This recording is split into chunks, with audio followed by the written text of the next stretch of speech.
Washington, where all eyes will once again be on Capitol Hill today. The House of Representatives Select Committee investigating the Capitol riot of January the 6th last year is set to meet for its fourth public hearing.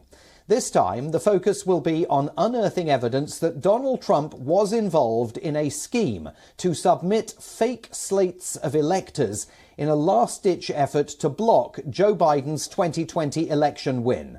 Back in January of 2021, Trump's lawyer, John Eastman, pushed the idea of replacing some of the electors who would meet in the Electoral College, that middleman that sits between US voters and the outcome of every presidential election.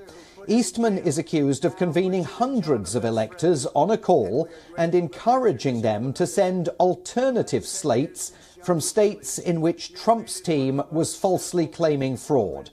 At least 20 people allegedly connected with the scheme were subpoenaed by the House panel and legally compelled to testify. The committee says it will also show evidence through more than 1,000 interviews and tens of thousands of documents that the various efforts to overturn the election were directly connected to Donald Trump. The House panel will also hear from election workers and local officials who say they had to fend off Trump's pressure to overturn Biden's victory, even at times in the wake of frightening personal attacks. Georgia's Secretary of State, Brad Raffensperger, is scheduled to testify about a phone call he received from Trump in which the president, as he was at the time, asked him to find nearly 12,000 additional votes to flip.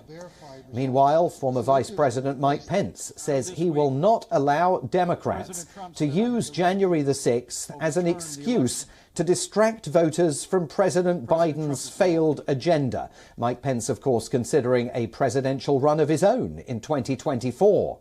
Last week's hearing focused on the mob's channeled anger against him. Some were threatening to kill the vice president, fueled by Trump's accusation that Mike Pence was guilty of betrayal.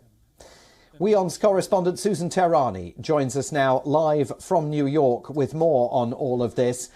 Susan, day by day, the Select Committee is painting an absolutely devastating picture of the role that Donald Trump played in the days and weeks leading up to January the 6th and thereafter. I mean, this has got to be damaging his hopes of a possible political comeback in 2024.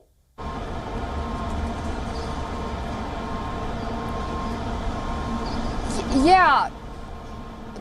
We'll see. You know, it's hard to tell right now whether or not it will sway any independent opinions at the end of the day, because I think at this point, this is what this committee is hoping for. If you are on the Democrats' side, I think your mind has been made up when it comes to the election of 2024 and where Donald Trump stands. If you are a Donald Trump supporter and if you are a Republican leaning towards a Republican candidacy, there is no way that this show trial is going to sway your opinion in any way or form, because Nancy Pelosi, because of her hyper-partisanship, really made this a show trial against Donald Trump instead of really going after the causes of those terrible events of January 6th. We're in the third week and we are hyper-focused on Donald Trump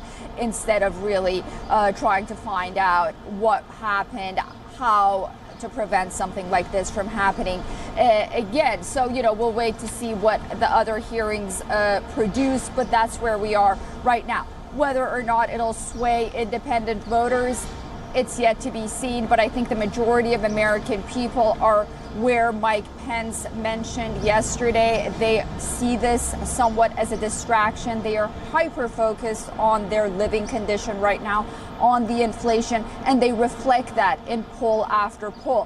When they are polled, January 6th is not even on the top three of their concerns. It's inflation, it's high living of cost, it's crime, it's gun, and then it goes into something like abortion and then social issues. So, you know, whether or not it'll be difficult for Donald Trump to make a comeback, maybe it'll even fire him up. I mean, Donald Trump is Donald Trump, so we'll wait and see. And how much risk are the Democrats putting themselves at through these hearings, Susan, that they are looking back over their shoulders at events that for many Americans may seem somewhat distant and perhaps more distant given the extraordinary crises besetting the country, the scourge of inflation, rising fuel prices, crime and violence on the streets? The Democrats are taking a bit of a risk with this intensity of focus on events that happened almost a year and a half ago. Right, absolutely. That's one thing. And then, you know, today's hearing is going to be led by someone like Adam Schiff. And at least for the Republicans, you know, when Adam Schiff is in a process, you know, he's someone that sort of led those Russia collusion hearings and impeachment trials with Donald Trump that turned out to be all false. So any process where he's involved in, the Republicans and Trump supporters really discredit him altogether on the one side.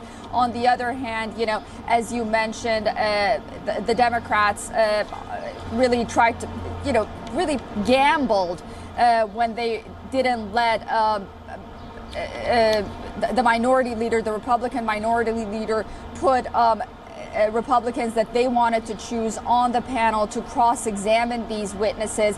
And then, you know, you have those major concerns for the Americans. But what they are sort of hoping is that at least they'll sort of be vindicated, that, you know, to show the American public that, see, it's Trump's inner circle that is also testifying. It wasn't just us saying that Trump was involved. It wasn't just us really carrying out this narrative. As you can see, it's members of Trump's inner circle who's also testifying. So perhaps they're banking on that as well. Susan Tehrani, WION's correspondent, live for us in New York this morning. Thanks very much indeed for that.